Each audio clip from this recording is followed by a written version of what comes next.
Χαίρετε κυρίες και κύριοι, καλώς ήρθατε σε ένα ακόμα Viewpoint. Σήμερα έχουμε τη χαρά να φιλοξενούμε τον διδάκτορα γεωπολιτικής, καθηγητή γεωστρατηγικής και διεθνών σχέσεων στο Λίντρα College και στρατηγικό αναλυτή στην τηλεόραση του Α, τον κύριο Γιώργο Φίλη, για μία ακόμα φορά μαζί μας. Καλώς ήρθατε. Ευχαριστώ πάρα πολύ, κυρία Ιρένα, για ακόμα μία φορά. Ευχαριστώ για την πρόσκληση. Χαρά μας κάθε φορά που είστε καλά. εδώ. Τιμή μου. Θα θέλαμε να ξεκινήσουμε λίγο ανορθόδοξα, καθώς καθηγητής διεθνών σχέσεων, και να σας ρωτήσω το εξής. Ξέρουμε ότι η κοινωνία με πάρα πολύ μεγάλη μαζικότητα και πάρα πολύ ευγένεια και πάρα πολύ σταθερότητα απέτησε κάποια πράγματα πριν 1,5 μήνα και συνεχίζει να τα απαιτεί. Ξέρουμε ότι η ακρίβεια ταλανίζει ακόμα τον καθένα μας και τα του οίκου μας ακόμα δεν τα έχουμε διευθετήσει. Ως πολίτες έχουμε λόγο με αυτά τα μέτωπα ανοιχτά, με πρώτο και κύριο την δικαιοσύνη, να κοιτάμε τα διεθνή. Κοιτάξτε, το εσωτερικό αντικατοπτρίζει το εξωτερικό και το εξωτερικό το εσωτερικό λίγο πολύ. Που σημαίνει ότι κάτι σάπιο είναι στο βασίλειο της Δανημαρκίας, όπως λέμε. Δηλαδή, το πώς λειτουργούμε στις εξωτερικές σχέσεις έχει να κάνει και με την εσωτερική μας κατάσταση. Δηλαδή, αν στην εσωτερική κατάσταση υπάρχει μία αίσθηση, έτσι, αναρχίας και ανομίας, μία αίσθηση παρακμής και μία αίσθηση ότι κάτι δεν πάει καλά, αυτό σημαίνει ότι δεν μπορούμε να λειτουργήσουμε ως έθνος, ως κράτος, τους πυλώνες ισχύου μας στο εσωτερικό για να μπορέσουμε να τους προβάλλουμε στο εξωτερικό.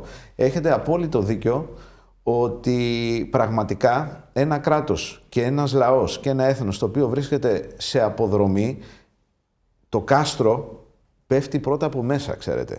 Τα κάστρα δεν πέφτουν από έξω. Τα κάστρα τις περισσότερες φορές πέφτουν από μέσα. Αυτό μας έχει δείξει η ιστορία. Δηλαδή, η παρακμή είναι εσωτερική πρώτα και ύστερα έρχεται να την επισφραγίσει την εσωτερική παρακμή μια εξωτερική απειλή η οποία θέτει εν αμφιβόλο την ύπαρξη της κρατικής οντότητας.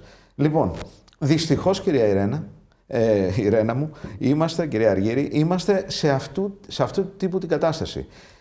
Δικαιούμαστε προφανώς να κάνουμε ό,τι καλύτερο μπορούμε για το εξωτερικό, στο εξωτερικό μας περίγυρο και στο περιβάλλον, αλλά για να τα καταφέρουμε, όντως πρέπει να βάλουμε σε τάξη τα του οίκου μας.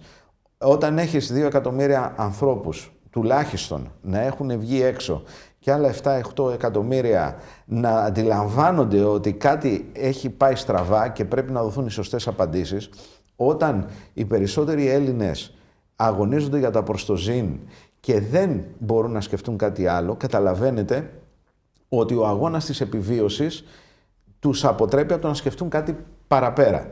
Και άρα, επί της ουσίας, πρέπει να κανονίσουμε αυτά τα οποία έχουν να κάνουν με το εσωτερικό μας για να μπορέσουμε να λειτουργήσουμε απερίσπαστοι στο εξωτερικό. Δυστυχώς, αυτή τη στιγμή είμαστε σε μια κατάσταση όπου υπάρχει έλλειμμα νομιμοποίησης του πολιτικού συστήματος.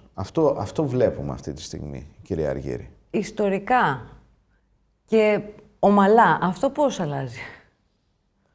Είπατε το ιστορικά και το ομαλά. Πάντα ιστορικά δεν γίνεται πάντα ομαλά αυτό.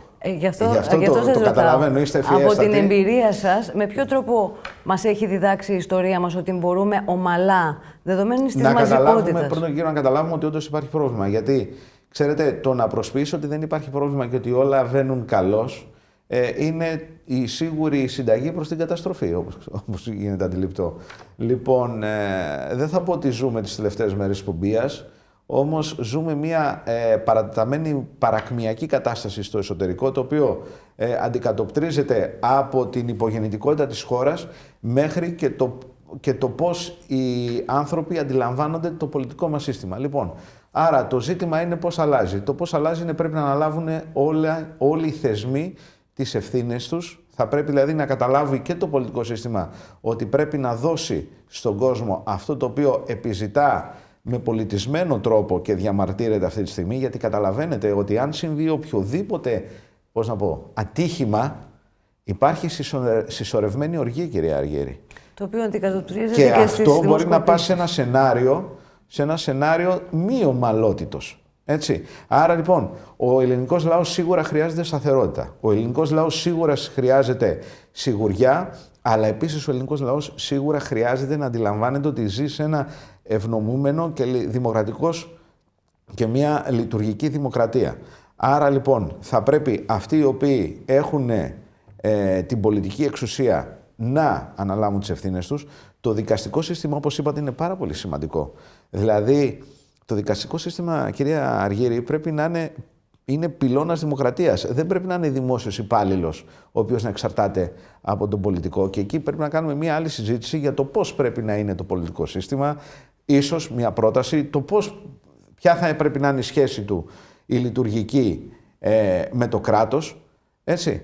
Τώρα, μπορώ να σας πω, και επιτρέψτε μου να το πω αυτό, υπάρχουν πολιτικές οντότητες και μέσα στο Κοινοβούλιο, οι οποίες αντιλαμβάνονται όλα αυτά που συζητάμε αυτή τη στιγμή και καταλαβαίνουν την κρισιμότητα των καταστάσεων.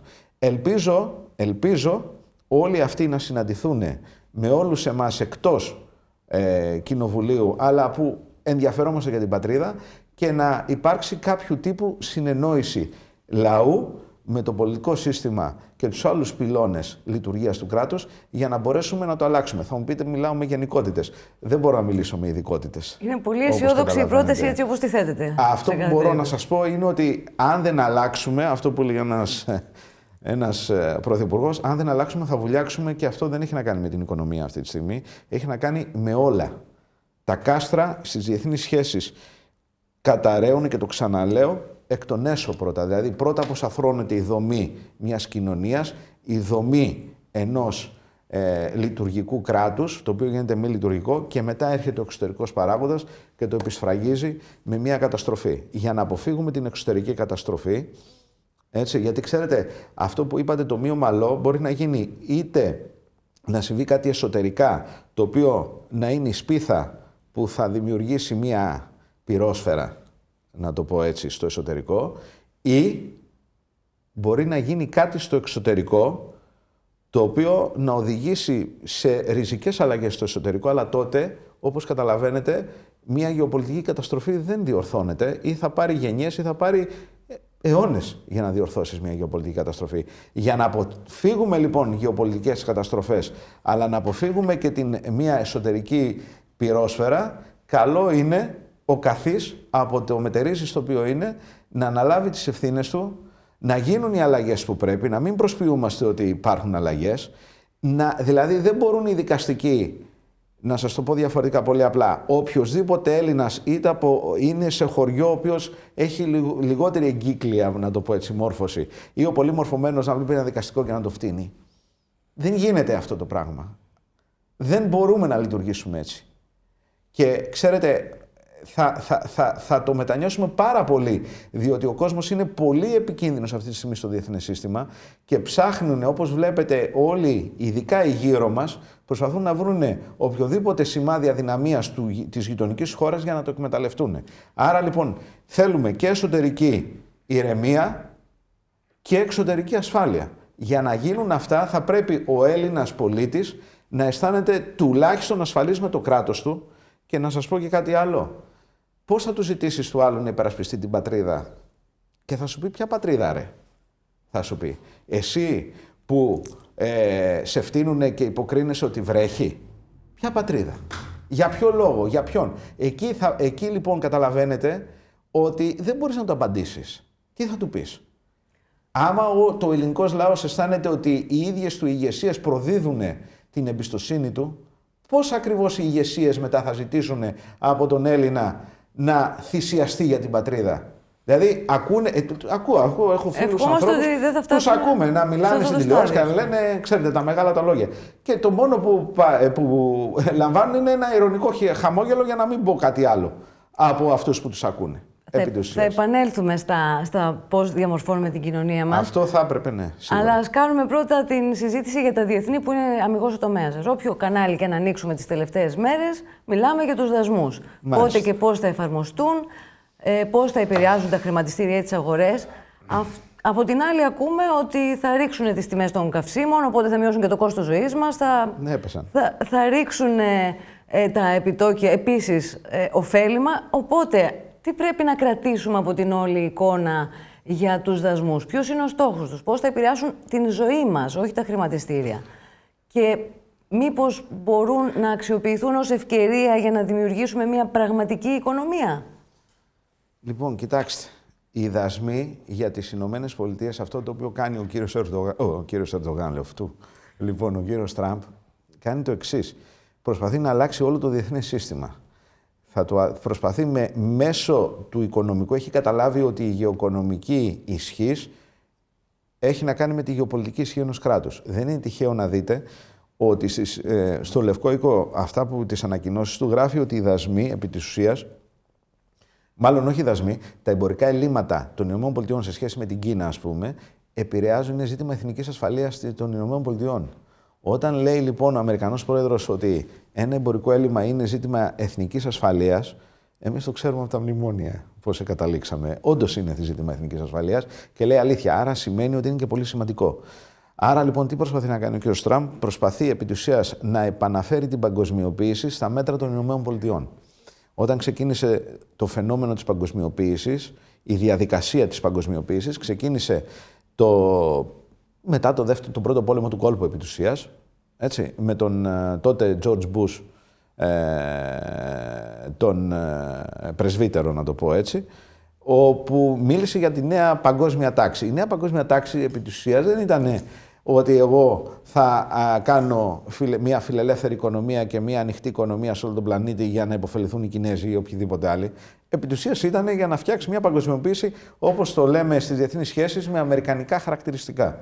Λοιπόν, αυτό σταδιακώς, κατά τη διάρκεια της προεδρίας Κλίντον, 92-2000 και ύστερα, για να μην πούμε και της προεδρίας Ομπάμα, κατέληξε στο να οι Ηνωμένες Πολιτείες να είναι μια χώρα, επιτρέψτε να πω, του σειρμού, αν μπορεί να το πει έτσι, να το πει κάποιος έτσι, σε επίπεδο εμπορικό. Έτσι. Δηλαδή, δημιούργησε στον εαυτό της τεράστια εμπορικά ελλείμματα, τα οποία καταλαβαίνετε πολύ μεγάλη συζήτηση τώρα να εξηγήσουμε όλη αυτή η ιστορία με το δολάριο κτλ. Αυτό που μπορώ να σας πω για την οικονομία του χρόνου είναι ότι ο κ. Τραμπ προσπαθεί να ανταλλάξει αυτό. Προσπαθεί την παγκοσμιοποίηση με κινεζικά χαρακτηριστικά, όπως έχει δημιουργηθεί τώρα, να γυρίσει 180 μοίρες στο καράβι και να δημιουργήσει ένα διεθνές εμπόριο το οποίο να ενισχύει τις ΗΠΑ και να αποδυναμώνει αυτή τη στιγμή την Κίνα. Αυτό που θέλει να καταλάβει, να πετύχει με τους δασμούς είναι να κάνει επί της ουσίας τις εταιρείες, τις δυτικές και τις αμερικανικές, αλλά όχι μόνο, και τις κινέζικες, να σας πω έτσι, να πάνε και να επενδύσουν μέσα στις Ηνωμένες Πολιτείες. Άρα, πρέπει να ξέρετε, κυρία Αργύρη, ότι το χρηματοπιστωτικό κεφάλαιο έχει φύγει από την Κίνα αυτή τη στιγμή. Δηλαδή, τα μεγάλα χρηματοπιστωτικά ιδρύματα, BlackRock κτλ., αποχωρούν από την Κίνα. Αυτό το οποίο θέλει τώρα ο κύριος Τραμπ είναι να πάρει και το κεφάλαιο το οποίο έχει να κάνει με το βιομηχανικό, το βαρύ κεφάλαιο, να το μεταφέρει στις ΗΠΑ. Αυτό λοιπόν, όπως καταλαβαίνετε, θα δημιουργήσει τεράστιο πρόβλημα στην Κίνα, διότι η Κίνα μεγενθύνεται λόγω αυτών των κεφαλαίων και σίγουρα θα υπάρξει κάποια αντίδραση. Τώρα, εμείς ως Ελλάδα για τους δασμούς που είπατε, αρχικώς εμείς έχουμε έχουμε εμπορικό έλλειμμα με τις Ηνωμένες Πολιτείες, έτσι. Θα μου πει, δεν έχουμε και μεγάλο μεγέθος του εμπορίου μας, δηλαδή νομίζω είναι κοντά στα 3 δισεκατομμύρια οι εισαγωγές μας, 2, τόσο είναι οι εισαγωγές μας από τις Ηνωμένες Πολιτείες κατ' έτος, και 2,2 δισεκατομμύρια, 2,3 δισεκατομμύρια είναι οι εξαγωγές μας. Έχουμε ένα εμπορικό έλλειμμα. Εμάς κανονικά, βέβαια έχουμε αυτά, ξέρετε, τα γεωργικά προϊόντα, τα οποία σίγουρα θα επηρεαστούν, αλλά θα μπορούσαμε να έχουμε ένα καλό deal, να το πω έτσι, με τις ΗΠΑ. Βέβαια είναι το θέμα της Ευρωπαϊκής Ένωσης, όπως καταλαβαίνετε, δεν είμαστε μόνοι μας και αυτό είναι ένα θέμα το οποίο ίσως θα πρέπει να συζητήσουμε. Θα δούμε πώς θα γίνει. Αλλά το σίγουρο είναι ότι ο κύριος Τραμπ με αυτό που κάνει προσπαθεί να αποδυναμώσει την Κίνα, διότι ο βασικός του αντίπαλος είναι η Κίνα. Μπορεί να αξιοποιηθεί όμως σαν ευκαιρία για μας το γεγονός ότι επιβάλλονται δασμοί στις εξαγωγές και περιοριζόμαστε, δεν μας αναγκάζει με κάποιο τρόπο να παράξουμε καλύτερα, περισσότερα, φθηνότερα. Κοιτάξτε, το πρώτο και το κυριότερο είναι ότι ο κύριος Τραμπ κατάφερε αυτό που δεν κατάφερε ο κύριος Μπάιντεν σε 4 χρόνια, να ρίξει τις τιμές του πετρελαίου. Νούμερο 2, ο κύριος Τραμπ κατάφερε να υποτιμηθεί το δολάριο, το οποίο θα κάνει πιο φθηνά τα αμερικανικά προϊόντα έτσι, σε σχέση με τα ευρωπαϊκά. Εμείς τώρα γινόμαστε πιο ακριβοί για τους Αμερικανούς επειδή συναλλασσόμαστε σε ευρώ, όπως καταλαβαίνετε. Φυσικά, ως χώρα, είναι ένα... Ας πούμε το λάδι. Το λάδι πηγαίνει από την Ελλάδα στην Αμερική μέσω Ιταλίας. Όπως καταλαβαίνετε. Δηλαδή, οι Ιταλοί, εμείς το δίνουμε σε bulk, να το πω έτσι. Σε μεγάλες ποσότητες στους Ιταλούς και οι Ιταλοί το στέλνουν. Λοιπόν, προφανέστατα θα πρέπει να αυξήσουμε την ανταγωνιστικότητά μας. Είναι ξεκάθαρο. Οδηγούμαστε σε ένα παγκόσμιο σύστημα προστατευτισμού, διότι αυτό είναι αυτό το οποίο βιώνουμε τώρα. Θα μου πείτε, θα πάμε και σε εμπορικό πόλεμο, θα συνεχιστεί αυτό. Αυτό θα το δούμε. Ο κύριος Τραμπ έβαλε 2 ειδών δασμούς. Έχει βάλει εξισορροπητικούς δασμούς, δηλαδή δασμούς τους οποίους θεωρεί ότι είναι δίκαιοι ακριβώς επειδή οι άλλες χώρες έχουν βάλει σε αυτόν. Και ξέρετε, επειδή κάποιοι λένε μα δεν βάζουν οι άλλες χώρες στην Αμερική, δημιουργούν ένα σύστημα, έτσι, αυτό που λέμε γραφειοκρατικό, το οποίο είναι σαν να είναι δασμολογική πολιτική εναντίον των αμερικανικών προϊόντων. Έτσι. Λοιπόν, άρα είναι ότι μια τέτοια κατάσταση προφανώς δεν βολεύει κανέναν, αλλά η εξισορροπητική δασμή μπορεί να είναι θέμα διαπραγμάτευσης, οπότε να μειωθεί από τη μία, να μειωθεί από την άλλη. Υπάρχουν όμως δασμοί σε προϊόντα τα οποία δεν πρόκειται να τα αλλάξει ο κ. Τραμπ. Είναι προϊόντα, ας πούμε, υψηλής τεχνολογίας, είναι προϊόντα τα οποία έχουν να κάνουν με το χάλιβα, με το ατσάλι, με αυτού του τύπου, με τη μεταλλουργία, με τη βαριά βιομηχανία, την οποία θεωρεί είναι ζήτημα εθνικής ασφαλείας της χώρας, άρα θέλει να βοηθήσει τις αυτοκινητοβιομηχανίες του, θέλει να βοηθήσει τη βαριά βιομηχανία τη δικιά του. Δεν πρόκειται να αλλάξει. Εμείς αυτά που έχουμε μπορούμε να τα αλλάξουμε τους δασμούς. Έτσι, δεν είναι κάτι κρίσιμο για τις ΗΠΑ. Δυστυχώς. Καλό ήταν να τους δίναμε κι εμείς κάποια κρίσιμα υλικά. Βέβαια, εξάγουμε και καύσιμα, να ξέρετε, στις ΗΠΑ. Άρα, καλό είναι γενικά σε ένα σύστημα προστατευτισμού, καλά είναι να έχεις ανταγωνιστικά προϊόντα. Για να το έχεις, κύριε Αργύρη, πρέπει να ανατάξεις το πρωτογενή σου τομέα και πρέπει να δημιουργήσεις δευτερογενή τομέα. Δηλαδή αυτό που είχαμε πριν μπούμε στην Ευρωπαϊκή Ένωση, έτσι, και να μην λειτουργούμε και να λέμε η ανάπτυξη είναι μόνο λόγω των επιδομάτων και των επιδοτήσεων που έρχονται από την Ευρωπαϊκή Ένωση, διότι αυτό είναι μια τρύπα στο νερό. Πάμε στον πρωτογενή τομέα. Μάλιστα. Μετά από πολλές περιπέτειες, ξαναμιλάμε για εξορίξεις, έμπρακτα πλέον, με την Σεύρον και το ενδιαφέρον της για τα τεμάχια νότια της Κρήτης. Μιλάμε και δεν μιλάμε για τον GSI και το καλώδιο και αν θα υλοποιηθεί ή όχι. Έχουμε ωστόσο για πρώτη φορά μετά από πολύ καιρό τον Υπουργό Ενέργειας να μιλάει συγκεκριμένα για χώρα εξαγωγό ενεργειακής ασφάλειας. Ως γεωοικονομολόγος θα θέλαμε να μας πείτε, από όλη αυτή την κινητικότητα, η ζωή μας πώς θα επηρεαστεί, αν το ξέρετε και με αριθμούς, αρχικά, και δεύτερον η χώρα και η γεωπολιτική της θέση πώς θα επηρεαστεί. Οπότε έμεσα και πάλι η ζωή μας. Κοιτάξτε, γενικά η Ανατολική Μεσόγειος, αποδεδειγμένα πλέον, έτσι, και από το Ισραήλ και από την Αίγυπτο και από την Κύπρο, έχει φυσικό αέριο. Ο Μακαρίτης, ο Αντώνης ο Φόσκολος ήταν από τους πρώτους Έλληνες οι οποίοι το συζητούσαν αυτά. Υπάρχουν πρωτεργάτες και πρωτοπόροι όλης αυτής της ιστορίας. Ο κύριος Κονοφάγος, η κυρία Φωκιανού. Έχετε κάνει και συνεντεύξεις με συγκεκριμένους ανθρώπους. Λοιπόν, άρα όταν είσαι μια χώρα παραγωγός, είναι ξεκάθαρο ότι και θα έχεις φτηνότερη ενέργεια εσύ ως χώρα, γιατί φυσικά θα τη χρησιμοποιήσεις για το εσωτερικό σου, για την εσωτερική σου αγορά, και επίσης θα είσαι μια χώρα η οποία θα είσαι εξαγωγός, δηλαδή εξαγωγέας, που σημαίνει ότι θα έχεις και θα έχεις έσοδα είτε από φόρους, είναι αναλόγως τι συμφωνία θα κάνεις με τις ενεργειακές εταιρείες σε κάθε περίπτωση. Άρα, να το πούμε με απλά λόγια, μια χώρα παραγωγός, αρχικώς η Ελλάδα είναι χώρα κόμβος. Μάλλον με το καλώδιο που είπατε και τα καλώδια, πρέπει να γίνουμε χώρα κόμβος. Μπορεί όμως να γίνουμε και τη χώρα παραγωγός. Άρα και τα δύο μαζί, όπως καταλαβαίνετε, αυξάνουν και τη γεωπολιτική σημασία της χώρας μας και την οικονομική της ισχύ. Γεωπολιτικός, αυτό που είπατε με τη Chevron, που είναι και η ExxonMobil μαζί, έτσι. Δηλαδή είναι η νούμερο 1 και νούμερο 2 ιδιωτικές εταιρείες παγκοσμίως και είναι και αμερικάνικες. Βλέπουμε σε συνδυασμό με το τι προκήρυξε μάλλον και η Λιβύη, ότι μας βοηθάει γεωπολιτικός ώστε να επιβάλλουμε έτσι και να εμπεδώσουμε τη μέση γραμμή στην αποκλειστική οικονομική ζώνη μας, νοτίως της Κρήτης και δυτικώς της Κρήτης. Άρα βλέπουμε άμεσο αυτό γεωπολιτικό αποτέλεσμα για το συγκεκριμένο θέμα. Και από εκεί και ύστερα σκεφτείτε τις άμεσες και τις έμεσες θέσεις εργασίας υψηλά αμοιβόμενες στη χώρα μας αναφορικά με τα συγκεκριμένα ζητήματα.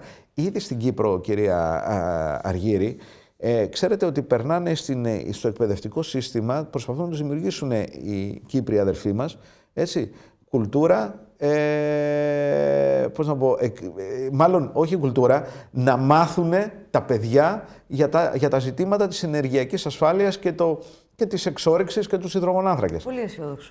Άρα λοιπόν θεωρητικά αυτό είναι πάρα πολύ αισιόδοξο για τη χώρα μας. Βάλτε μέσα και το περίφημο έτσι drill baby drill του κυρίου Τραμπ. Άρα γεωπολιτικός είναι ο καιρός έτσι όριμος για μια τέτοια κατάσταση. Ακόμα πιο θετικό είναι ότι είναι αμερικάνικες εταιρείες οι οποίες έρχονται εδώ πέρα. Άρα λοιπόν θεωρητικά θα έχουμε και την υποστήριξη των ΗΠΑ και σίγουρα μια έξυπνη Ευρωπαϊκή Ένωση η οποία θα ήθελε να διαπραγματευτεί με τον Τραμπ τους δασμούς. Ένας τρόπος να διαπραγματευτεί τους δασμούς. Έτσι, ποιος είναι, να πεις η κυρία Φοντερ Λάινεν και η Ευρωπαϊκή Επιτροπή να πει εντάξει, γιατί ξέρετε με τους δασμούς δεν μπορούμε να κάνουμε και πάρα πολλά. Δηλαδή, τι θα κάνουμε, εμείς έχουμε το ΦΠΑ, ας πούμε. Τι θα βγάλουμε το ΦΠΑ, οι Αμερικανοί δεν το έχουν. Δεν γίνεται αυτό. Αυτό όμως που μπορείς να κάνεις είναι να πεις στους Αμερικανούς θα παίρνουν περισσότερο ενέργεια από σένα.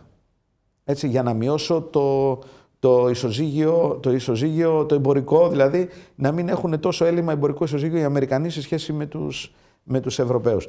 Λοιπόν, όταν έχεις αμερικανικές εταιρείες εδώ πέρα στην Ευρώπη, δεν θα ήταν πάρα πολύ εύκολο και πάρα πολύ καλό η Ευρωπαϊκή Επιτροπή να κανονίσουμε με την Ελλάδα να φτιαχτούν οι αγωγοί, να φτιαχτούν οι εγκαταστάσεις ώστε να εξάγουμε φυσικό αέριο από την Ελλάδα με αμερικανικές εταιρείες στην Ευρώπη. Δηλαδή, είναι και πρακτικό θέμα. Αν εισάγουμε σε όλη αυτή τη συζήτηση και το 3+1 που συζητιέται για την άμυνα, την ασφάλεια, την αντιτρομοκρατία. Εισάγουμε και την προοπτική αναβίωσης του EastMed πλέον, ναι, γιατί κάπως πρέπει να μεταφερθεί. Έχουμε έναν Υπουργό Ενέργειας, ο οποίος τα λέει όλα αυτά και πολύ σωστά τα λέει, και έχουμε από κάτω έναν άνθρωπο, ο οποίος έχει επιχειρηματολογήσει σε διεθνή φόρα ότι καλώς έκανε η Τουρκία το 2020, λέει, δεν είχε. Αν διαβάσετε άρθρα, θα δείτε ότι σου λέει ότι δεν είχε άλλη επιλογή από το να χρησιμοποιήσει ένοπλη βία και ένοπλη ισχύ για να επιβάλλει αυτά που θέλει. Λοιπόν, αφήστε με να το αποσαφηνίσω, γιατί οι υπουργοί και οι υφυπουργοί έρχονται και παρέρχονται. Ως χώρα, συνολικά, η προοπτική μας, η στρατηγική σε βάθος χρόνου. Ναι, η προοπτική μας είναι θετική, αν το κάνουμε εμείς όμως. Αν επιτρέψουμε στον εαυτό μας. Τι εννοείτε? Αυτό σου λέω, ότι έχουμε έναν υπουργό ο οποίος σου λέει ότι θα κάνει αυτό και έχει βάλει άνθρωπο από κάτω, ο οποίος μπορεί να σου πατάει φρένο σε αυτό το οποίο θέλουμε να κάνουμε. Οπότε δεν θα κάνουμε τίποτα, όπως καταλαβαίνετε. Ή θα το πηγαίνουμε όλη την ώρα στο μέλλον. Λοιπόν, περιμένω να το δούμε αυτό. Να το δούμε τι ακριβώς θα γίνει. Πάμε όμως στο γεωπολιτικό, που είπατε για το 3+1. Λοιπόν, εμείς αυτό το οποίο μπορώ να σας πω είναι ότι υπάρχει στα σκαριά και με αμερικανική πρωτοβουλία, έτσι, το 3+1 αρχικώς να πούμε ότι είναι μια πρωτοβουλία η οποία έγινε από την κυβέρνηση Σαμαρά, από τον κύριο Σαμαρά εκείνη την εποχή, όπου όπως καταλαβαίνετε είναι το βασικότερο αυτή τη στιγμή, έτσι όπως έχει εξελιχθεί η κατάσταση, 10 χρόνια μετά, είναι το βασικότερο asset, να το πούμε έτσι, της πατρίδος μας ως δικλείδα ασφαλείας για το τι συμβαίνει στην ευρύτερη περιοχή. Αν όμως το εκμεταλλευτούμε. Λοιπόν, τι συμβαίνει λοιπόν? Ποιες κινήσεις θα μπορούσαμε να πούμε λοιπόν, ότι πολύ έμπρακτα ωραία. το εκμεταλλευόμαστε? Η άποψή μου είναι και την έχω δηλώσει δημοσίως και επειδή γνωρίζω ότι έχει γίνει πρόταση, στρατιωτική συμφωνία με το Ισραήλ αυτή τη στιγμή. Το πρώτο είναι στρατιωτική συμφωνία με το Ισραήλ. Όταν λέω στρατιωτική συμφωνία, δεν εννοώ στα πλαίσια συνεκπαίδευσης, ανταλλαγής μοιρών κτλ. Πολύ ωραία και πλακέτες, τα κάνουμε ούτως αλλιώς αυτά, ή να τους στείλουμε πυροσβεστικά όταν οι άνθρωποι αυτοί θα έχουν φωτιές και καλά κάνουμε. Αλλά στρατιωτική συμφωνία στο επίπεδο που έχουμε κάνει με τη Γαλλία αμοιβαίας υποστήριξης σε περίπτωση που υπάρξει πολεμική εμπλοκή με την Τουρκία. Και μιλάω με την Τουρκία, δεν λέω ούτε με το Ιράν, ούτε με κανέναν Άραβα. Δεν θα στρέφεται κάποιο εναντίον κάποιου τέτοιας χώρας και οι Ισραηλοί δεν είναι χαζοί. είναι λογικοί άνθρωποι, είναι πολύ άκρως ρεαλιστές με αυτά τα θέματα. Δεν θα αντιλαμβανόντουσαν ότι η Ελλάδα δεν μπορεί να είναι έναντι οποιοδήποτε, αλλά και αυτοί μας χρειάζονται όσο τους χρειαζόμαστε εμείς για να εξασφαλιστούν από έναν πολύ σημαντικό αντίπαλο, ο οποίος είναι ένας νατοϊκός στρατός, είναι ο δεύτερος σε μέγεθος στρατός στο ΝΑΤΟ αυτή τη στιγμή, όχι ο δεύτερος όμως σε ποιότητα, λέω σε μέγεθος, σε απόλυτους αριθμούς. Λοιπόν, έτσι, τον οποίο θα θέλανε να εξασφαλιστούν και θα θέλανε να έχουν ένα μόνιμο σίγουρο άνοιγμα προς την Δύση. Αυτό είναι ο ελληνισμός για το Ισραήλ. Άρα λοιπόν αυτό που προτείνω είναι πραγματικά να υλοποιήσουμε αυτό που ξεκίνησε η κυβέρνηση Σαμαρά και το συνέχισαν με ένα βήμα μπρος, δύο πίσω οι επόμενες κυβερνήσεις, να το πούμε έτσι. Έτσι, ακροφυγώς το περάσαμε, λέμε να το έχουμε, να αποκτήσουμε αξιοπιστία στο διεθνές σύστημα και να αποκτήσουμε αξιοπιστία στους Ισραηλινούς και στους εχθρούς και στους φίλους μας. Γιατί μόνο έτσι θα μας λάβουν σοβαρά υπόψη. Άρα, στρατιωτική συμφωνία, οι Ισραηλινοί θα δεχτούν να την κάνουν.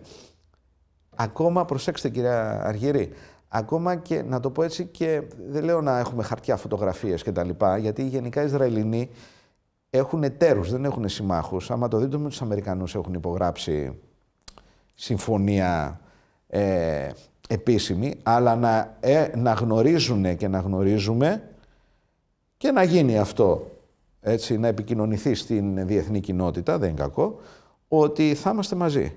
Εάν συμβεί το κακό είτε στη Συρία εναντίον της Τουρκίας, είτε στην Ανατολική Μεσόγειο, είτε στο Αιγαίο. Αν το γνωρίζουν αυτό οι φίλοι και οι εχθροί μας, να δείτε πόσο ωραία θα πάνε τα πράγματα ύστερα. Μιας και το αναφέρετε, ήδη είπατε το μισό επόμενο ερώτημα, είδαμε ότι το ενδιαφέρον του Ισραήλ στρέφεται σιγά σιγά από το Ιράν προς την Τουρκία για τα μάτια της Συρίας. Είδαμε τις εκατέρωθεν δηλώσεις και του Νετανιάχου και του Ερντογάν, είδαμε τις δηλώσεις στον Λευκό Οίκο στην πρόσφατη συνάντηση με τον Τραμπ. Είδαμε όμως και τη δήλωση του Τραμπ και το εγκόμιο που έπλεξε στον Ερντογάν. Αυτό το 3+1 που είπαμε πριν λίγο, σε αυτό το ευρύτερο πλαίσιο της Μέσης Ανατολής, πού χωράει αρχικά και τι πρέπει να κρατήσουμε εμείς από όλο αυτό? Δηλαδή, γιατί ένας πολίτης δεν μπορεί κάθε μέρα να παρακολουθεί τις εξελίξεις. Φυσικά, κατανοητό. Λοιπόν, για να μην μπερδευόμαστε. Θα κρίνουμε από τις πράξεις και όχι από τα λόγια. Όποιος θέλει να κρίνει μόνο από τα λόγια και όχι από τις πράξεις, καταλαβαίνετε ότι θα μπερδεύεται και θα έχει ζητήματα. Λοιπόν, οι πράξεις είναι οι εξής. Ο κύριος Ερντογάν, ο κύριος μάλλον Τραμπ, στην πρώτη του θητεία, όντως τα βρήκε με τον κύριο Ερντογάν για τον Πάστορα, τον Μπράνσον. Πότε τα βρήκε? Όταν η λίρα ήταν στο 1/2, 1/3 με δολάρια και του λέει μην είσαι χαζός. Το έγραψε, υπάρχει γράμμα. Μην είσαι χαζός, του λέει, θα σου καταστρέψω την οικονομία. Μόλις είδε ο κύριος Ερντογάν ότι η λίρα άρχισε να παίρνει την κατιούσα γιατί άρχισε να καταστρέψει την οικονομία, τότε αποφάσισε να δώσει τον Πάστορα Μπράνσον στον κύριο Τραμπ. Άρα λοιπόν, το πρώτο και το κυριότερο που πρέπει να πούμε είναι το ότι μιλάει για τον Μπράνσον, ο Τραμπ τι κάνει, του θυμίζει τι συνέβη την προηγούμενη φορά. Απλά του λέει εντάξει, δεν το λύσαμε το θέμα. Αλλά έχει ουρά. Η επίλυση έγινε με συγκεκριμένο τρόπο. Ταυτοχρόνως, ο κύριος Τραμπ είναι τόσο φίλος με τον κύριο Ερντογάν, ώστε τον πέταξε έξω από το F-35, τον κρατάει δέσμιο με τη Halk Bank, τον έβαλε στον νόμο Κάατσα για εχθρούς του Αμερικανικού κράτους, του έκανε ανεπίσημο εμπάργκο σε οτιδήποτε ανταλλακτικό έχει να κάνει για την πολεμική του αεροπορία με τα F-16, του κράτησε τον εξυγχρονισμό, του καθυστέρησε τον εξυγχρονισμό σε Viper των F-16 του και επίσης αυτό που δεν το λέει ο κόσμος αλλά πρέπει να το πούμε, ο κύριος Πομπέο στην τελευταία του παρουσία στο ΝΑΤΟ, όπου παρουσιάστηκε ένα report για το ΝΑΤΟ του 2030, επί ουσίας φωτογράφιζε την Τουρκία ως μια χώρα εκτός συμμαχίας. Συνεπώς τα εγκομιαστικά λόγια το εγκομιαστικό λόγο είναι, ξέρετε τι γίνεται, ο εγκομιαστικός λόγος είναι αυτό που λέει ο κύριος Τραμπ, γιατί τα γράφει στα βιβλία του ο κύριος Τραμπ, έτσι. Τα γράφει στα βιβλία του. Όποιος διαβάσει λέει ότι εγώ πρέπει σε μια διαπραγμάτευση να είναι αμφίσιμες οι δηλώσεις. Να διαβάζονται και έτσι και γιουβέτσι. Η ουσία λοιπόν είναι, επειδή αφήνουμε το έτσι και το γιουβέτσι στις δηλώσεις, ας πάρουμε την πράξη. Γι' αυτό το λέω εγώ. Η πράξη λοιπόν μας δείχνει αυτό. Να πάμε στη Συρία τώρα. Του λέει λοιπόν μπράβο, μεγάλε κατακτητή, Σαλαντίν και δεν ξέρω τι, πώς τον είπε. Εντάξει, τώρα μετά από 2.000 χρόνια μας έδωσε στη Συρία, εντάξει, υπερβάλλει λίγο. Και αυτός έτσι να χαϊδέψει την νεοοθωμανική ονείροξη του κυρίου Ερντογάν. Τι έκανε όμως μετά, ξέρετε κυρία Αργύρη, ήρανε την αναγνώριση ως κράτος της Συρίας οι Αμερικανοί. Αυτό από εσάς το μαθαίνουμε. Εντάξει. Δεν την αναγνωρίζουν ως κράτος, την αναγνωρίζουν ως χώρο αυτή τη στιγμή οι Ηνωμένες Πολιτείες. Άρα λοιπόν αυτός ο χώρος. Και για να τους αναγνωρίσουν, τους δώσαν όρους. Αυτό είναι το ωραίο. Αυτό θα θέλω να μας πείτε και κυρίως. Οι όροι για να τους αναγνωρίσουν είναι πρώτον, φύλαξη των τζιχαντιστών από τον κύριο, από τον αρχιτζιχαντιστή Τζολάνι. Φύλαξη, λέει, των τζιχαντιστών. Αναγνώριση της κουρδικής οντότητος ανατολικά του Εφράτη και αμερικανικές βάσεις. Για πείτε μου εσείς που υπάρχει χώρος για Τουρκία. Αυτό εμάς πώς θα μας επηρεάσει πρακτικά? Ακούστε, οι Οθωμανολάγνοι εσωτερικού διαβάζουν αυτά τα οποία λέει ο κύριος Τραμπ, έτσι όπως τα λέει, και λένε Τουρκία.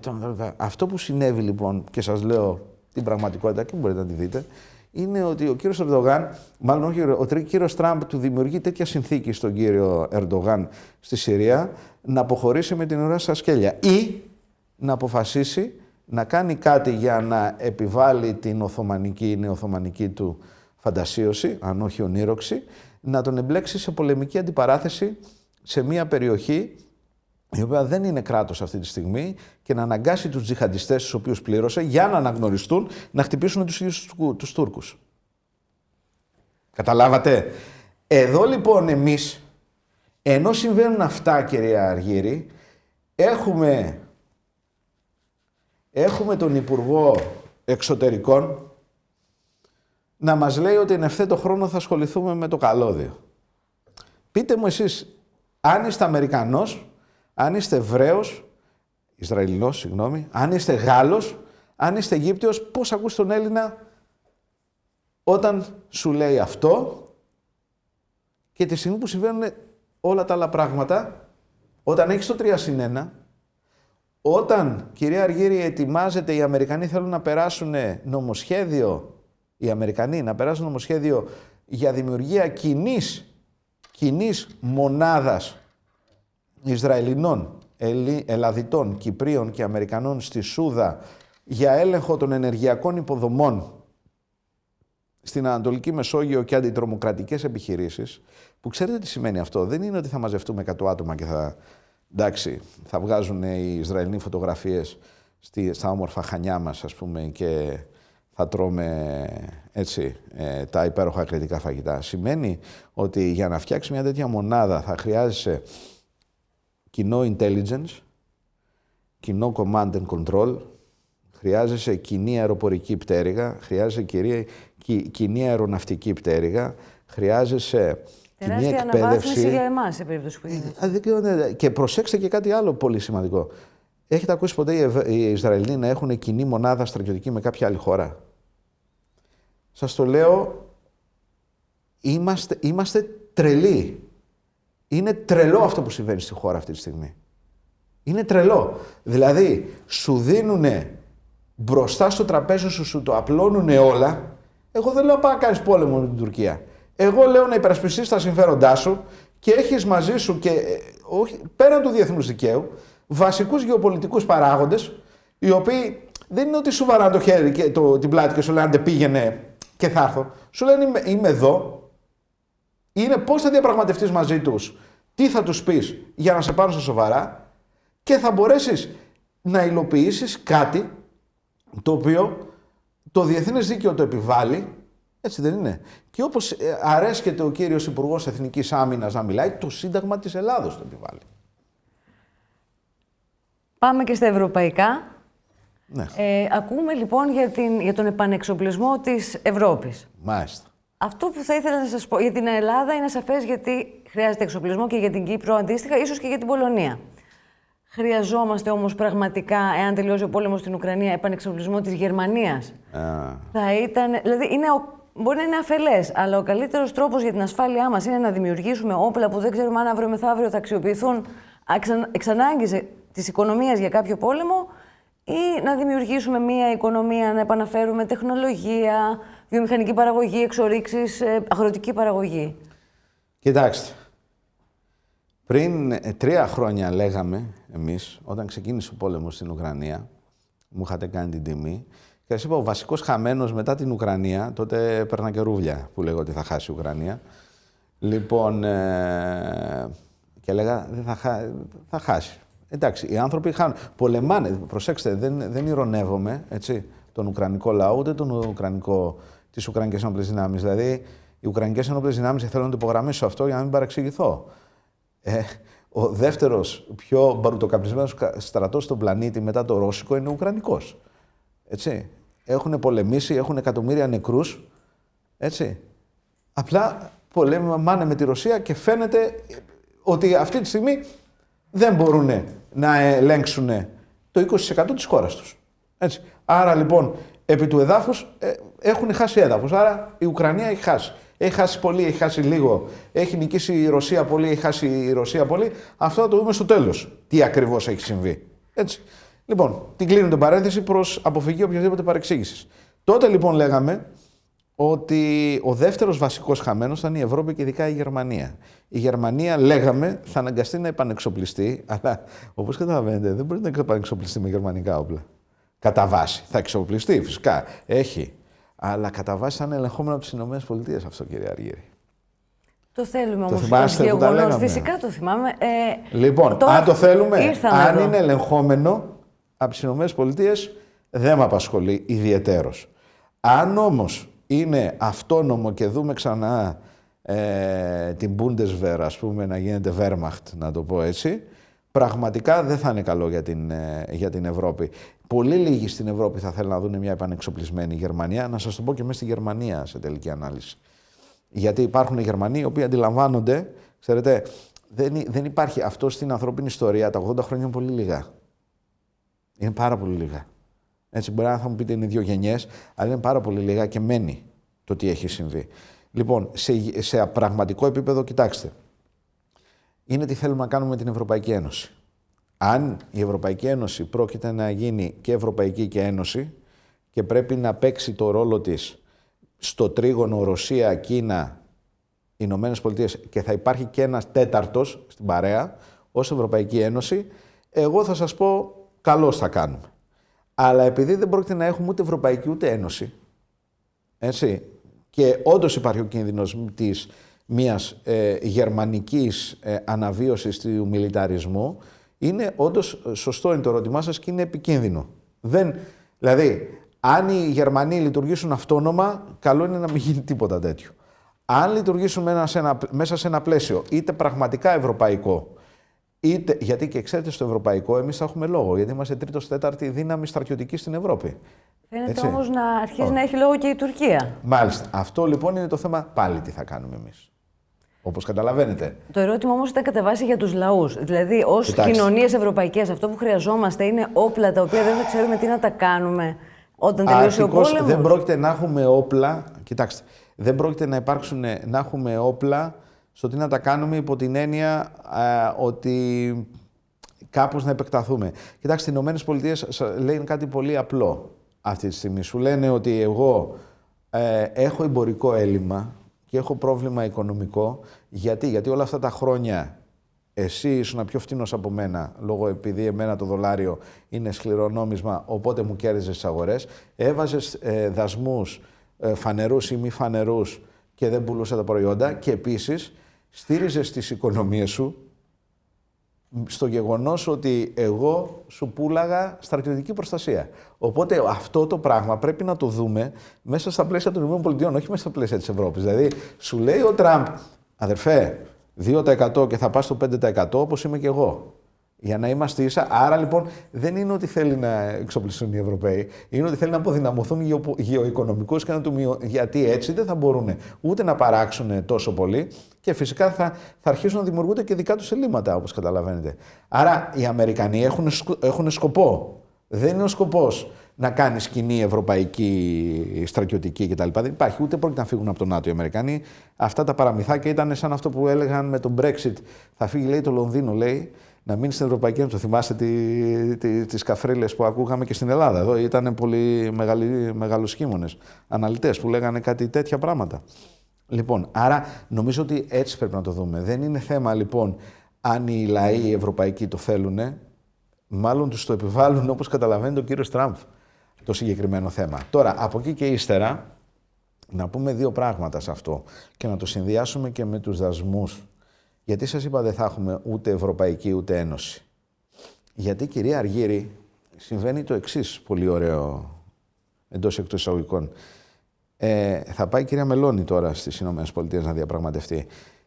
Τι σημαίνει αυτό? Σημαίνει ότι δεν θέλει να δει κανέναν από την νομεκλατούρα, έτσι, τη μετασοβιετικού τύπου μάλλον, νομεκλατούρα των Βρυξελών ο κύριος Τραμπ. Θα πάει λοιπόν η Ιταλία να διαπραγματευτεί επί της ουσίας ενώ θα είναι, υποτίθεται ότι θα διαπραγματεύεται ως Ευρωπαϊκή Ένωση, θα είναι για να πάρει, πώς να πω τώρα, το χρήσμα του επίσημου συνομιλητή με τις Ηνωμένες Πολιτείες. Και δεν θα πάει ο κύριος Όρμπαν, γιατί ο κύριος Όρμπαν, ενώ είναι φίλος με τον κύριο Τραμπ, δεν έχει η Ουγγαρία το μέγεθος, το βάρος, έτσι, το πολιτικό, το οικονομικό της Ιταλίας.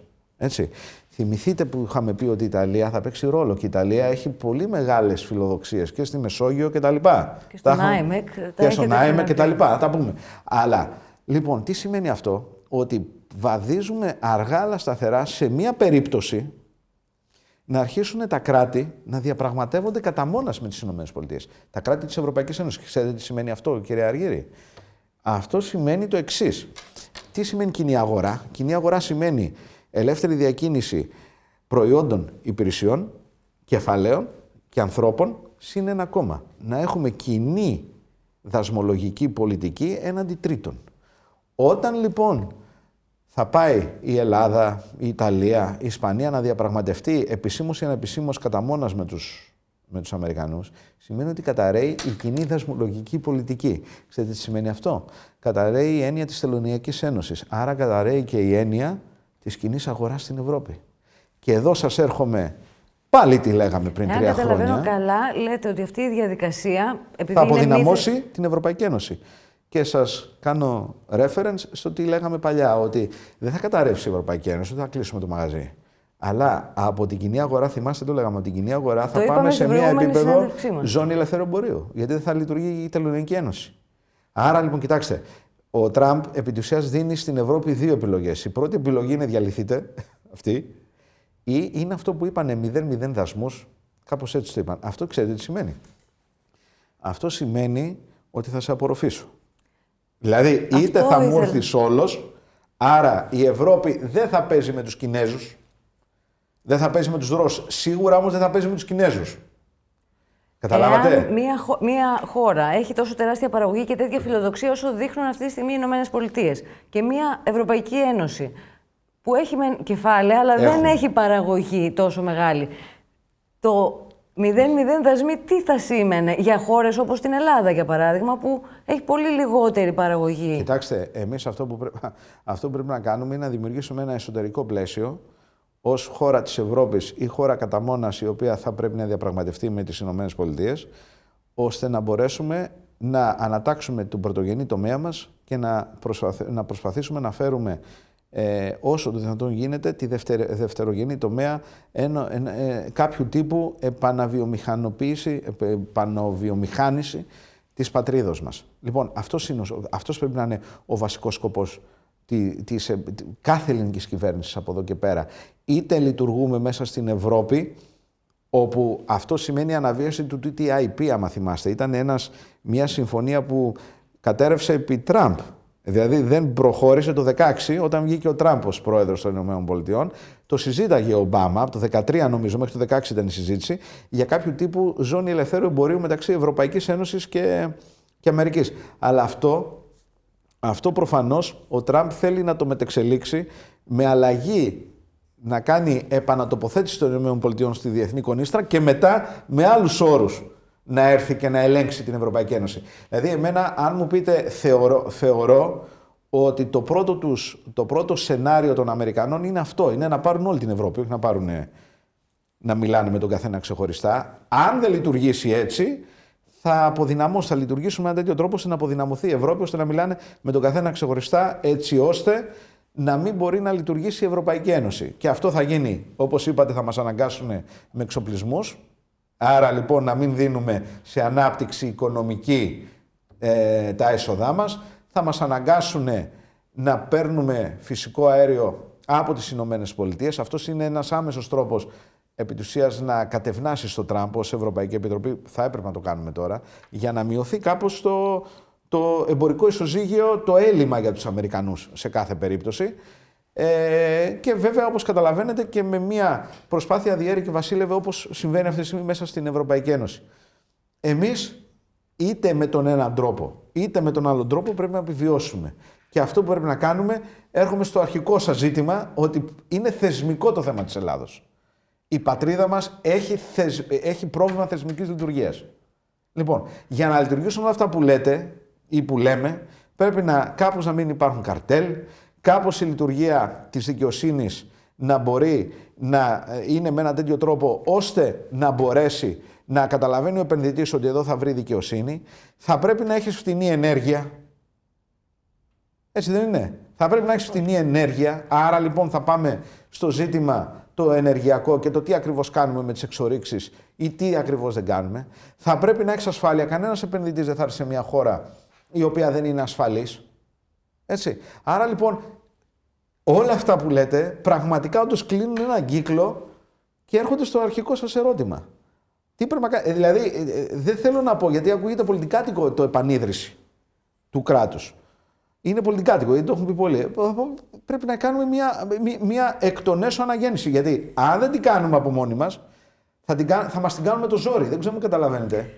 Ίσως έχει σχέση με αυτό που σκοπεύω τώρα να σας ρωτήσω. Ήταν κάτι πολύ εντυπωσιακό που είπατε στην προηγούμενη συνέντευξή μας, ότι αν ζούσαμε στον κόσμο του Άρχοντα των Δαχτυλιδιών, θα ήμασταν τα Χόμπιτ, εμείς οι Έλληνες.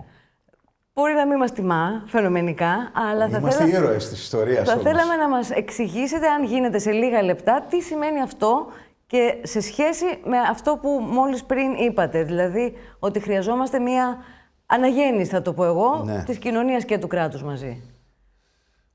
Τώρα βέβαια αυτό πρέπει να έχει διαβάσει κάποιος στα βιβλία για να καταλάβει, γιατί ξέρετε και από την ταινία δεν είναι... Οκ, ωραίο. Λοιπόν, από την ταινία δεν το δείχνει, γιατί ξέρετε, άλλο είναι να διαβάσει ένα βιβλίο, θα σου δώσει άλλη αίσθηση, γιατί εκεί ο Τόλκιν κάνει μια τρομερή περιγραφή. Η ταινία δεν είναι τόσο εύκολο να το αποδώσει αυτό, γιατί οι Αμερικανοί με την ταινία θέλουν να δείξουν την περιπέτεια. Εκεί έδειχνε έναν χαρούμενο λαό, ο οποίος υπήρχε μια σχετική αναρχία, υπήρχε μια επιφανειακή ευμάρεια και καμία αίσθηση ότι ζει σε ένα περιβάλλον το οποίο είναι πάρα πολύ επικίνδυνο. Δεν ασχολούντουσαν με το τι γινόταν στο εξωτερικό, θεωρούσαν ότι δεν θα συμβεί κάτι που θα τους επηρεάσει, έτσι. Και λειτουργούσαν λοιπόν σαν η κάθε μέρα να είναι η ίδια με την επόμενη. Το πρόβλημα όμως ήταν ότι γινόντουσαν διεργασίες στο εξωτερικό, οι οποίες, παρόλο που δεν ήταν για αυτή τη χώρα, δεν θα επηρέαζαν το ΣΑΕΡ, να το πω έτσι, άμεσα, δεν ήταν για αυτά τα ανθρωπάκια, αλλά επηρέαζαν τη γενικότερη ισορροπία. Όμως, τυχαίως, βρέθηκαν στο μάτι του κυκλώνα αυτά τα ανθρωπάκια. Γιατί υπήρχαν 3-4 που μαζεύτηκαν και φύγανε, κατά λάθος συνέβη κάτι, έτσι, και βρέθηκαν σε ένα κέντρο, σε έναν κικαιώνα γεωπολιτικών αλλαγών, τον οποίον ο πιο βασικός παράγοντας, αυτός που κρατούσε το δαχτυλίδι, να το πούμε έτσι, ήταν ένας από αυτά τα ανθρωπάκια. Εμείς λοιπόν, αν θέλετε να το βάλουμε με την Ελλάδα, γιατί δεν έχω έτσι γεωπολιτική ανάλυση με βάση αυτό. Εντάξει. Λοιπόν, εμείς λοιπόν είμαστε στο κέντρο του κυκλώνα αυτή τη στιγμή. Αυτό το οποίο συμβαίνει είναι ότι γύρω μας ξεσπάει πόλεμος. Δηλαδή, έχουμε πόλεμο στην Ουκρανία, έχουμε πόλεμο στη Συρία, είχαμε πόλεμο στη Μέση Ανατολή. Στην Τουρκία γίνεται ο κακός χαμός, έτσι. Στη Μέση Ανατολή, δηλαδή, όλος αυτός ο άξονας, στο οποίο εμείς είμαστε στη μέση, γίνεται πόλεμος. Και εμείς εδώ εξακολουθούμε να υποκρινόμεθα ότι δεν συμβαίνει τίποτα. Είχαμε πρωθυπουργό, συγγνώμη που θα το πω έτσι, γιατί δηλαδή, ο οποίος πολύ καλά έκανε ο άνθρωπος και εξαγγείλαμε το εξοπλιστικό πρόγραμμα. είναι δυνατόν να μην αναφέρεις μια φορά τη λέξη Τουρκία? Δηλαδή το εξοπλιστικό πρόγραμμα από το οποίο κάναμε, κυρία Αργύρη, άμα το διαβάσετε για ποιο λόγο το δικαιολόγησε με το ρωσικό κίνδυνο. Πάρτε την ομιλία και δείτε. Πείτε μου εσείς πού αναφέρθηκε η λέξη Τουρκία. Πείτε μου, μία φορά να αναφερθεί. Λοιπόν, δεν αναφέρθηκε. Και μάλιστα το εντυπωσιακό ήταν ότι όλο το εξοπλιστικό πρόγραμμα, η δικαιολογητική του βάση ήταν ότι είναι η Ρωσία. Ήταν για τη Ρωσία. Δεν το είπε ότι ο κίνδυνος είναι, αλλά όταν σου λέγει γεωπολιτικές αλλαγές, οι οποίες είναι, σου μίλαγε για τη Ρωσία, σου μίλαγε. Και λέω, δεν ακούν καλά τα αυτιά μου. Είναι ωστόσο, Λοιπόν, επί τη ευκαιρία, κατάλληλο για την Ελλάδα και σύμφωνα με αυτό που εσείς θα προτείνατε ως εξοπλισμούς, γιατί το ρωτάμε αυτό. Ρωτήσαμε τον κύριο Μπαλτζόη την προηγούμενη φορά και μας είπε ότι είναι στη σωστή κατεύθυνση. Στη σωστή κατεύθυνση. Ανεξαρτήτως. Στη σωστή κατεύθυνση είναι. Ακούστε, αρχικώς δεν είναι 25, αρχικώς ο Υπουργός Άμυνας είπε 28 δις, ο Πρωθυπουργός είπε 25. Δικαιολογήθηκε εκ των υστέρων από τη δημοσιονομική χαλάρωση. Καλά, ναι. Εν πάση περιπτώσει να συνεννοούνται. Νούμερο 2. Μιλάμε για τον Πρωθυπουργό και τον Υπουργό Εθνικής Άμυνας. Δεν μπορεί να είναι άλλα το νούμερο το ένα και άλλο νούμερο το άλλο. Νούμερο 2. Ξέρετε, τα 10 με τα 11 δις από αυτά, είτε τα 25 είτε τα 28, είναι ήδη δοσμένα. Που είναι οι ανηλυμένες υποχρεώσεις.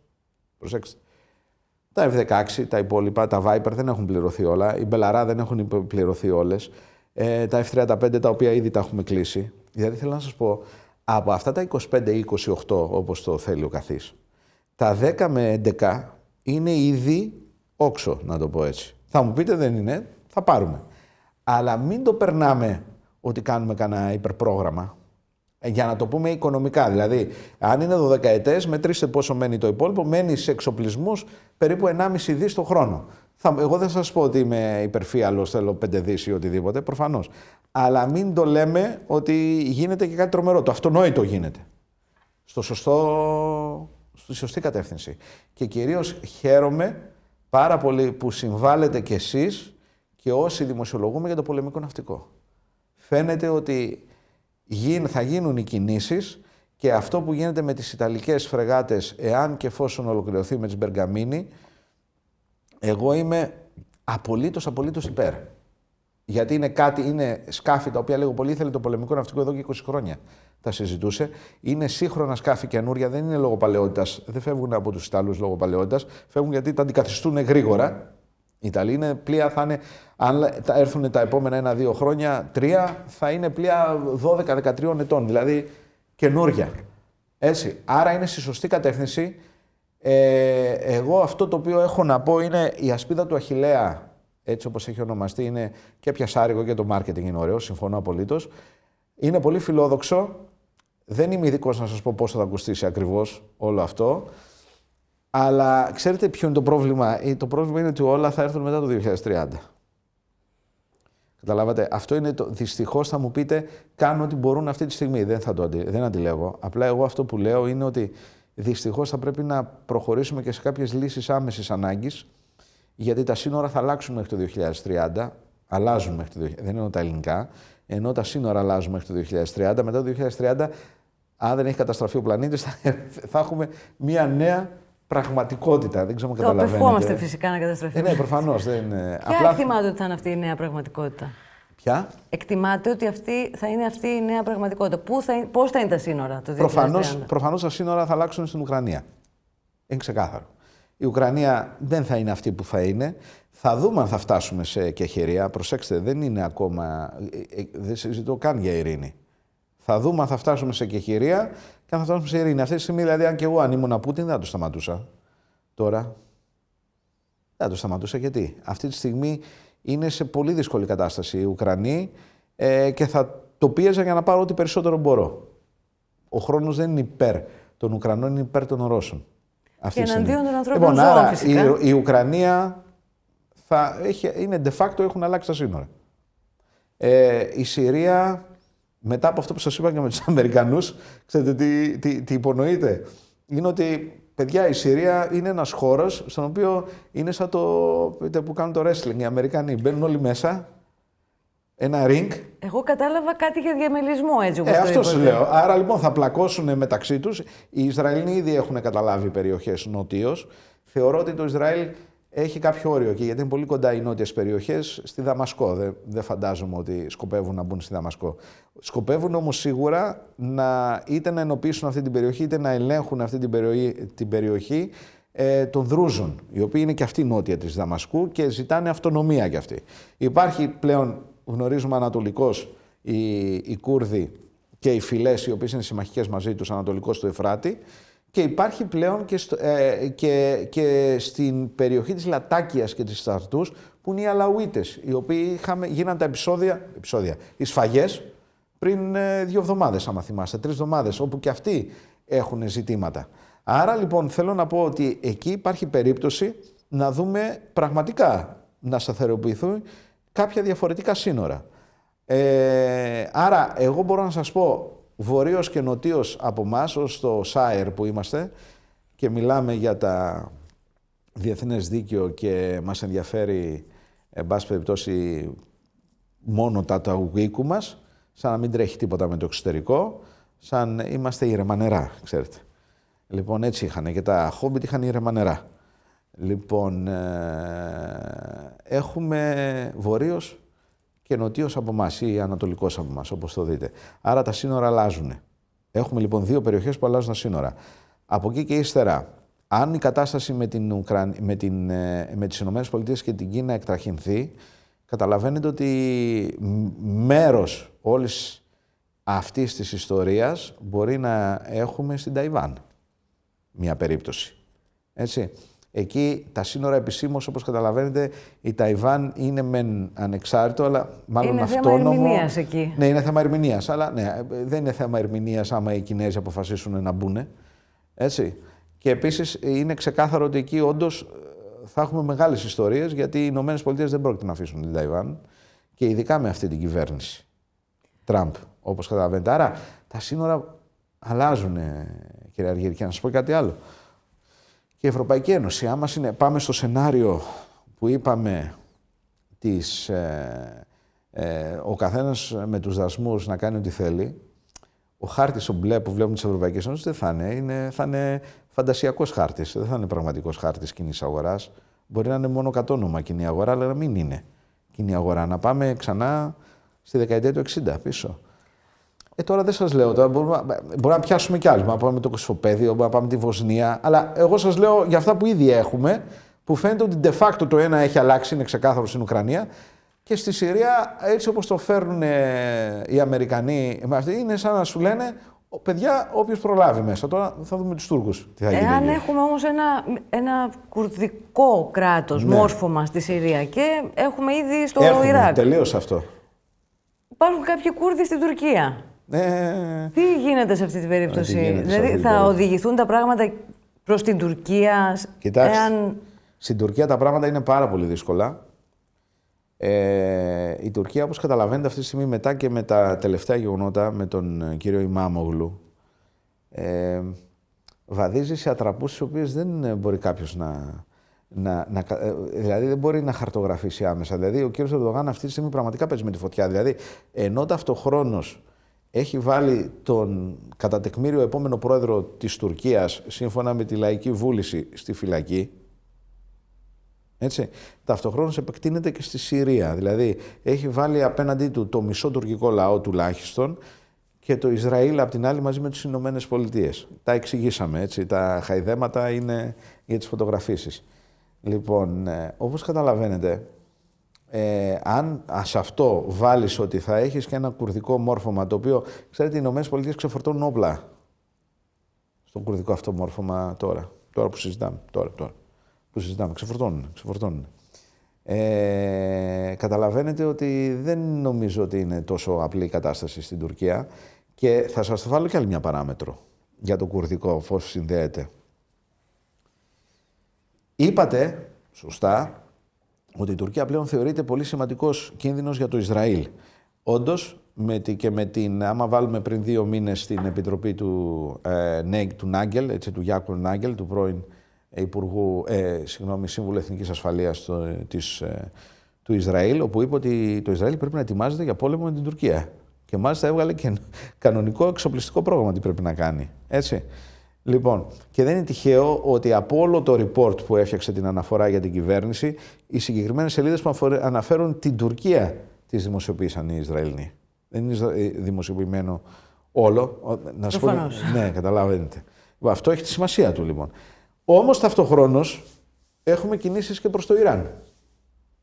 Αυτή τη στιγμή. Δηλαδή, βλέπουμε τις Ηνωμένες Πολιτείες να αρχίζουν ξεκάθαρα να μιλάνε ότι θα πάρει ένα take or leave it, εν πάση περιπτώσει, προσφορά του Ιράν, η διαπραγμάτευση, και αν δεν, θα σε χτυπήσω. Άρα, λοιπόν, για σκεφτείτε ότι αυτή τη στιγμή το Ισραήλ και οι Ηνωμένες Πολιτείες υπάρχει περίπτωση να θελήσουν στο άμεσο χρονικό διάστημα να χτυπήσουν το Ιράν. Σε αυτό ξέρετε τι σημαίνει, το να χτυπήσουν το Ιράν, ξέρετε τι σημαίνει. Δεν σημαίνει ότι θα πάνε να το καταλάβουν. Θα το χτυπήσουν με τέτοιο τρόπο ώστε να υπάρξει εσωτερική επανάσταση μες στο Ιράν. Δεν θα πάει κάποιος τουλάχιστον έτσι εκτιμώ, να καταλάβει στρατιωτικό στο Ιράν. Δεν νομίζω ότι μπορεί να γίνει τέτοιο πράγμα. Έτσι. Αυτό όμως που μπορεί να γίνει, τουλάχιστον έτσι θεωρώ ότι εκτιμούν και σχεδιάζουν, είναι να τους διαλύσει σε τέτοιο τρόπο τις υποδομές και τις εγκαταστάσεις, ξέρω εγώ, το φρουρούν της επανάστασης ή οτιδήποτε, ώστε οι αντιπολιτευόμενες δυνάμεις στο εσωτερικό να δημιουργήσουν μια κατάσταση όπου θα καταρρεύσει η Ισλαμική κυβέρνηση, εν πάση περιπτώσει. Αυτό ξέρετε τι σημαίνει. Αυτό σημαίνει ότι μπορεί να έχουμε και τρίτη οντότητα κουρδική. Διότι υπάρχει και Κούρδοι στο Ιράν. Δηλαδή, θέλω να πω ότι ο Τούρκος θα βρεθεί στην τέλεια καταιγίδα σε αυτή την περίπτωση. Δηλαδή, μπορεί όντως να μην γίνει ο πόλεμος, να μην εμπλακούν άμεσα οι Ισραηλοί με τους Τούρκους. Αυτό το πιστεύω. Ήδη γίνονται, να ξέρετε ότι γίνονται αερομαχίες. Εδώ και 1,5-2 μήνες γίνονται αερομαχίες. Είδαμε για τις βάσεις που βομβαρδίστηκαν. Μιλάω αερομαχίες Ισραηλινών με Τούρκων. Δεν μιλάω βομβαρδισμό βάσεων Συριακού στρατού ή πρώην Συριακού στρατού ή τζιχαντιστικού στρατού. Μιλάω για αερομαχίες πάνω από τη Δαμασκό. Αυτό έχει βγει. Δεν μπορώ να πω δημοσίως από πού έχει βγει, αλλά μπορώ να σας πάω και σε ρεπορτάζ ελληνοκυπριακών καναλιών που βγάζουν reports από το Ισραήλ που λένε ακριβώς αυτό που σας λέω εγώ τώρα. Γιατί βγήκε μετά αυτό. Λοιπόν, όταν έχουμε, ξέρετε, οι Τούρκοι με την Όπιστεν μετά φεύγουν. Λοιπόν, όπως γίνεται στο Αιγαίο γενικά. Λοιπόν, στη Δαμασκό γίνανε αυτά. Επίσης γίνεται και Ισραηλινά αεροσκάφη έχουν πετάξει μέχρι και στην περιοχή που είναι οι Κούρδοι, στην Ανατολική Συρία. Λοιπόν, τι θέλω να πω. Θέλω να πω ότι, εντάξει, οι Τούρκοι δεν νομίζω να είναι τόσο χαζοί ώστε να εμπλακούν τόσο πολύ. Δηλαδή, μπορεί να στείλουν τα τζιχάντια να κάνουν, ξέρετε, τα παιχνιδάκια τους, αλλά το να εμπλακούν άμεσα σε πόλεμο, νομίζω ότι θα είναι τραγικό για αυτούς, θα είναι τραγωδία. Αλλά το πρόβλημά τους είναι ότι ακόμα και αν δεν εμπλακούν εκεί, άμα γίνει ιστορία με το Ιράν, κοιτάξτε τι θα γίνει. Ο κύριος Ερντογάν ή συναυτό θα πάρουν λίγο πολύ τη θέση του Ιράν. Θα πάνε με το Ιράν. Και εκεί, όπως καταλαβαίνετε, θα ανοίξουν οι πύλες κολάσεως για αυτούς τους ανθρώπους. Γενικότερα, πάντως, και ο λόγος που σας ρωτάμε συνέχεια για αυτά τα πράγματα είναι επειδή μέχρι στιγμής επιβεβαιώνεστε και πολλές φορές επιβεβαιώνεστε και μέρες μετά. Με τις εξελίξεις. Τώρα, αυτό που καταλαβαίνετε θα είναι endgame. Αν γίνει με το Ιράν. Κοιτάξτε, αν γίνει με το Ιράν η ιστορία, γιατί βλέπετε ότι οι Αμερικανοί έχουν μεταφέρει βομβαρδιστικά στην Diego Garcia. Η Diego Garcia είναι στον Ινδικό ωκεανό βάση, επειδή τα άλλα αραβικά κράτη είπαν ότι δεν θα δώσουν τους εναέριους χώρους τους για να κάνουν επίθεση, αν σχεδιαστεί και αποφασιστεί η επίθεση των Ισραηλινών και των Αμερικανών κατά του Ιράν. Εάν συμβεί αυτό, είπαν τα αραβικά κράτη ότι δεν θέλουν να χρησιμοποιηθεί ο εναέριος χώρος τους, διότι οι Ιρανοί έχουν πει ότι από όπου περάσει αυτοί θα βομβαρδίσουν, θα χτυπήσουν προφανώς βαλιστικούς πυράβλους κτλ. Τα κράτη αυτά. Καταλαβαίνετε, εκεί δεν υπάρχει ασπίδα του Αχιλλέα ούτε του Μοχάμετ. Έτσι. Λοιπόν, άρα θα χτυπήσουν αρχικώς ή με μονάδες αεροναυτικές, αλλά θα χτυπήσουν τον Ινδικό. Και αυτή τη στιγμή μαζεύονται εκεί. Αυτό προσπαθώ να σας πω. Είναι υπερβολικά περίπλοκη αυτή η εικόνα για να την συγκρατήσουμε. Η αλήθεια είναι μέσα στο μυαλό μας. Η ουσία του πράγματος είναι ότι υπάρχει περίπτωση πλέον να πάμε στο σενάριο που έχουμε πει το χειρότερο δυνατό για τη Μέση Ανατολή, το οποίο θα είναι Ισραήλ με Ιράν. Επαναλαμβάνω, αυτό που θέλουν οι Αμερικανοί στο Ιράν δεν είναι να καταστρέψουν τη χώρα. Μην ξεχνάτε ότι μέχρι το 1979 ήταν ο πιο βασικός του σύμμαχος του Ιράν, του Σάχη, στη Μέση Ανατολή. Μάλλον στην ευρύτερη Μέση Ανατολή, όπως πλέον τη συζητάμε. Άρα θεωρώ ότι πάλι με την Κίνα έχει να κάνει αυτό, όπως καταλαβαίνετε. Γιατί η Κίνα έχει υπογράψει συμφωνίες μνημονιακού τύπου με το Ιράν και σκοπεύει να το κάνει σταδιακά απικία. Ξέρετε, οι Ιρανοί έχουν στην ιστορία τους, όταν κάνουν κάποια συμφωνία με κάποια μεγάλη δύναμη, είναι απικιακού τύπου. Άμα δείτε με τον Ντάρσι, άμα δείτε τι κάναμε με την British Petroleum, είναι όλα, η ιστορία δείχνει. Λοιπόν, τα δώσαν όλα στους Κινέζους. Λοιπόν, όπως καταλαβαίνετε, ο κύριος Τραμπ δεν πρόκειται να τα αφήσει αυτό. Γι' αυτό σε λέω, δεν είναι θέμα απλά Ισραήλ-Ιράν, είναι θέμα Αμερικανών-Κίνας. Λοιπόν, εκεί καταλήγουμε λοιπόν ότι αν γίνει κάτι τέτοιο, είναι ξεκάθαρο ότι θα έχουμε αφύπνιση και των Κούρδων του Ιράν. Και μην ξεχνάτε, το πρώτο κουρδικό κράτος το οποίο έμεινε λίγο μετά το Δεύτερο Παγκόσμιο Πόλεμο ήταν στο Ιράν. Την Ιρανική περιοχή. Επειδή είναι η ανάλυση αυτή που ούτε ψήλο στον κόρφο των Τούρκων. Θα θέλαμε να κλείσουμε αισιόδοξα με μία. Απαντήστε μου, αν μπορείτε σύντομα, στο εξής. Εάν πάρουμε ένα από τα ισχυρά χαρτιά της Ελλάδας, συνηθίζουν ένα από τα ισχυρά χαρτιά της Ελλάδας, το brand, με ό,τι αυτό συνεπάγεται. Και ήσασταν σύμβουλος της κυβέρνησης. Και σας ρωτάγανε αυτό το brand, με την ιστορία, με την διεθνή απήχησή του, πώς μπορώ να το αξιοποιήσω υπέρ της χώρας μου, εσωτερικά και εξωτερικά, γιατί και εσωτερικά δεν ξέρουμε. Τι θα του προτείνατε? Εσωτερικά είναι το brand, από μόνο του η λέξη Ελλάδα είναι brand name, να το πούμε έτσι. Δεν υπάρχει στον πλανήτη κανένα μέρος του πλανήτη που να θεωρεί τον Έλληνα να έχει αρνητικό πώς να το πω, σύνδεση πρόσημο της λέξης Ελλάδας στο μυαλό του. Καμία. Δηλαδή, ακόμα και ο Μέγας Αλέξανδρος που κάποιοι ανεγκέφαλοι εδώ πέρα, που τι λένε, άμα δείτε σε όλες τις χώρες που κατέλαβε, τον έχουν ως θεότητα. Έτσι δεν είναι? Από το Βούδα, που έχει κεφάλι του Αλέξανδρου, μέχρι την Αίγυπτο που τον κάνανε φαραώ και γιο παιδιος, έτσι, στη Σίβα και Σίουα, συγγνώμη, και τα λοιπά. Λοιπόν, άρα, το πρώτο που πρέπει να κάνεις στην Ελλάδα είναι να πείσεις τους Έλληνες ότι δεν είσαι ψωροκόστενα. Το πρώτο. Ότι έχεις επιλογές. Ξέρετε τι γίνεται? Θα σας πω ακριβώς. Το ότι η δήλωση ότι το καλώδιο θα γίνει, αλλά σε μία θα λάβουμε υπόψη τις ισορροπίες κτλ. Ξέρετε τι είναι? Είναι οι θελημένα, δεν θέλουν να δούνε τις επιλογές που έχουμε για να υλοποιήσουμε το σχέδιο. Άρα το πρώτο πράγμα που πρέπει να κάνουμε στην Ελλάδα είναι να καταλάβουμε ότι έχουμε επιλογές σε όλα. Δεν υπάρχει μονόδρομος για τίποτα. Και οι Έλληνες πρέπει να είναι περήφανοι και να καταλαβαίνουν ότι δεν είμαστε μια δύναμη χώρα. Δεν είμαστε υπερδύναμη, επουδενή. Είμαστε όμως μια χώρα με αρχή, μέση και τέλος, αν θέλουμε, και μπορούμε να κάνουμε τα πάντα. Νούμερο 2, στο εξωτερικό. Στο εξωτερικό, το brand Ελλάδα θα πρέπει να γίνει σεβαστό όχι για το παρελθόν της, αλλά για το παρόν και κυρίως για το μέλλον της. Με ό,τι αυτό μπορεί να σημαίνει. Να έχουμε αξιοπιστία σε αυτό που θέλουμε να κάνουμε. Άρα λοιπόν να είμαστε, πώς να το πω τώρα, η αξιοπιστία στους συμμάχους και φόβο στους αντιπάλους. Και έχουμε πολλούς τρόπους να το κάνουμε αυτό, αν φυσικά θέλουμε να κάνουμε. Το brand Ελλάδα τα εμπεριέχει όλα μαζί αυτά. Ευχαριστούμε πάρα πολύ για το χρόνο σας. Ευχαριστούμε που ήσασταν εδώ και για την όλη ανάλυση. Μεγάλη μου χαρά να είμαι πάντα μαζί σας. Μεγάλη μου χαρά να κάνουμε αυτές τις συζητήσεις. Ελπίζω να έδωσα κάτι θετικό στις φίλες και στους φίλους και να ευχηθώ καλό πνευματικό αγώνα για την μεγάλη εβδομάδα που έρχεται και ήρθε η Ανάσταση του Θεανθρώπου να φέρει και Ανάσταση της πατρίδος μας. Κυρίες και κύριοι, ευχαριστούμε πάρα πολύ και εσάς για τον χρόνο και την προσοχή σας. Εάν θέλετε να στηρίξετε το κανάλι μας, μπορείτε να το κάνετε αφήνοντας το σχόλιο σας, μοιραζόμενοι το περιεχόμενό μας και γινόμενοι συνδρομητές. Ευχαριστούμε και πάλι, να είστε καλά.